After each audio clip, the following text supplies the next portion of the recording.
देखो, ओरियन एक ऐसा कैरेक्टर है जो कि सही में गेम का रूल्स को ही तोड़ देता है। ये जो भी अपना स्किल के अंदर होता है, ना इसको गोली लगता है ना ग्रेनेड से कुछ असर होता है। ऊंचाई से ये गिरने पर इसका बाल भी बाका नहीं होता है। खास इसीलिए गेम खेलने वाले मैक्सिमम बंदे ओरियन का ही यूज करते हैं, लेकिन ज्यादातर बंदे इसका पूरा पावर को यूज ही नहीं कर पाते। वो ओरियन को तो लगा लेते हैं, बट उनका कैरेक्टर कॉम्बो गलत होता है और जब तक उनका कॉम्बिनेशन सही नहीं बनेगा, ओरियन सिर्फ एक कैरेक्टर ही रहेगा, बीस्ट नहीं बन पाएगा। तो इस वीडियो में मैं तुम्हें देने वाला हूँ ओरियन का 2 ऐसे खतरनाक स्किल कॉम्बो जिसको मैंने खुद टेस्ट करके रखा है और इनको यूज करने से तुम गेम में बैंड बजा दोगे। तो मेरा नाम है स्ट्रॉम शक्ति एंड इस चैनल में मैं ऐसे ही वीडियोस डालता रहता हूँ। और अगर तुम्हें फ्री फायर के बाकी बंदों से 2 कदम आगे रहना है तो आप इस चैनल को सब्सक्राइब कर सकते हो, जिससे तुम्हें और मुझे हम दोनों को फायदा मिलेगा। तो स्टार्ट करते हैं ओरियन का हमारा पहला कॉम्बो से। एंड इसमें हम ओरियन के बाद एक ऐसे कैरेक्टर लगाने वाले हैं जो कि ओरियन का सबसे बड़ा फ्रेंड है, जिसके बिना ओरियन अधूरा है। सही पकड़े हो, मिगुएल। देखो भाई, सिंपल बात है, ओरियन जितना भी पावरफुल हो वो एथिकल पावर यानी ईपी के बिना नहीं चल सकता। किस किस को पता नहीं था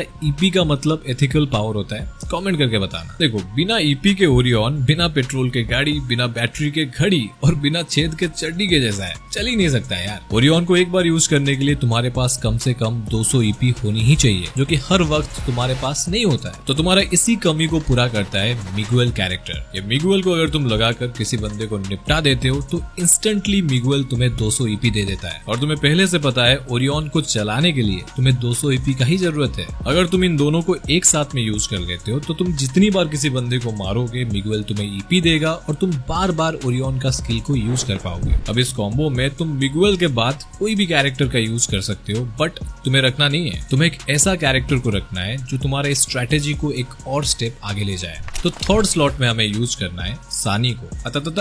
यार ऐसे ही नहीं रख दिया मैंने। देखो, सानी को यहाँ पर रखने का एक बहुत बड़ा रीजन है एंड वो है सानी का स्किल एक्टिवेशन मैकेनिज्म। सानी की जो स्किल है बहुत इंटरेस्टिंग तरीके से एक्टिव होता है। यहाँ पे जैसे ही तुम ओरियन एंड मिगुएल के साथ सानी को यूज करोगे और ओरियन का स्किल को यूज करोगे तो सानी तुम्हें 30 एसपी यानी सील्ड पॉइंट देगी। मतलब यहाँ पे सिलसिला जारी रहेगा। तुमने ओरियन के साथ मिगुएल लगाया है, जिससे किल करने पर बार बार तुम ओरियन को यूज कर पाओगे एंड जितनी बार तुम ओरियन को यूज करोगे सानी तुम्हें उतनी बार 30 सील्ड पॉइंट देती रहेगी, जिससे तुम्हें फुल प्रोटेक्शन मिलेगा। तो एक गोली में यहाँ पे ओरियन 3-3 शिकार कर लेगा। एंड इस कॉम्बो के लास्ट स्लॉट में हमें यूज करना है फॉर्ड को। वो इसलिए क्योंकि जब भी तुम किसी बंदे से फाइट लोगे वो भी तुम्हें थोड़ा बहुत डैमेज करेगा। अगर नहीं कर रहा है वो साला नूबड़ा है।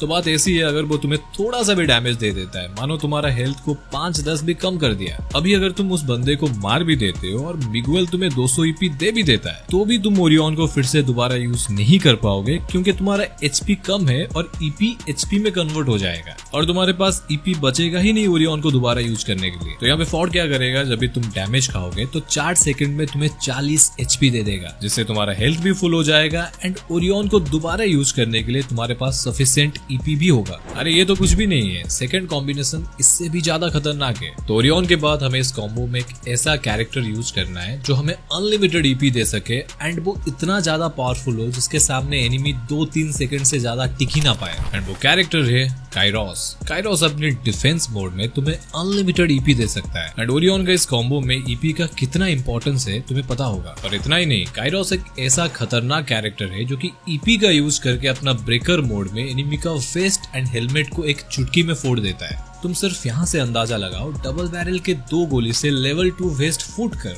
बंदा डायरेक्ट मर जाएगा, यानी एक गोली में 2 शिकार। एंड नो डाउट इस कॉम्बो के थर्ड स्लॉट में हमें मिगुएल को ही रखना है, क्योंकि इसके बिना ओरियन अधूरा है। If you know you know. अगर तुम बंदे को मार देते हो तो तुम्हें मिगुएल 200 ईपी दे देगा और अगर तुम्हें बंदा नहीं मिलता है मारने के लिए तो भी तुम्हारा ईपी ऑटोमेटिकली फुल हो जाएगा काइरोस की वजह से। और ऊपर से काइरोस भी तुम्हें बंदे को जल्दी मारने के लिए हेल्प करेगा। पर देखो, ऐसा भी हो सकता है बंदा कुछ ज्यादा ही इंटेलिजेंट हो, वो भी चूड़ी नहीं पहना है, वो भी अपना सारा कुछ लगा देगा तुम्हें मारने के लिए। तो तब क्या करना है? खास इसीलिए इस कॉम्बिनेशन के लास्ट स्लॉट में तुम्हें रखना है जस्टिन बीबर। भाई ये एक जादुई कैरेक्टर है। ये क्या करेगा, ईपी का यूज करके तुम्हारे ऊपर पड़ने वाला डैमेज को 8% कम कर देगा। और अगर तुम्हारे 15 मीटर के अंदर तुम्हारा कोई टीममेट है एंड उनके पास ईपी है, एनिमी अगर उनको डैमेज देता है तो जितना ईपी उनका खर्चा होगा वो सारा ईपी तुम्हें मिल जाएगा। मजे की बात यह है, डैमेज वो खाएंगे और ईपी तुम्हें मिलेगा, जिससे ऑब्वियस बात है ओरियन को तुम बार बार लगातार यूज कर सकते हो। तो यार ये तो हो गया ओरियन का 2 बेस्ट कॉम्बो, बट एक और कॉम्बिनेशन मैं तुम्हें रेकमेंड करूंगा, Orion plus Miguel plus Kairos and last में जोटा। यहाँ पे जोटा क्या करेगा, मान लो तुम फाइट ले रहे हो एंड तुम्हारा एचपी बहुत ज्यादा कम हो जाता है। यहाँ पर अगर तुम्हारे पास जोटा होगा तो अगर तुम बंदे को नॉकडाउन या फिर डायरेक्ट किल कर दोगे तो जोटा इंस्टेंटली तुरंत तुम्हें 40 एचपी दे देता है, जो कि ओरियन के साथ बेस्ट इसीलिए है क्योंकि जब भी तुम किसी बंदे को नॉकडाउन करोगे मिगुएल तुम्हें 200 ईपी देगा एंड जोटा तुम्हें 40 एचपी देगा, जिससे तुम बिना मेडकिट यूज किए ओरियन बनकर बंदे को मार सकते हो। लाइक सिंपल फंडा। अगर तुम यहाँ तक वीडियो देख रहे हो तो अपना कॉम्बिनेशन भी मुझे कमेंट करके बताना एंड एक्सप्लेन करना क्यों वो बेस्ट है। और अगर तुम्हें न्यू कैरेक्टर रिन की एबिलिटी क्या है एंड उसको इफेक्टिवली यूज कैसे करना है, सब कुछ डिटेल में जानना है तो बीच वाली वीडियो को देख लो, मैंने सब कुछ आपको बताया है।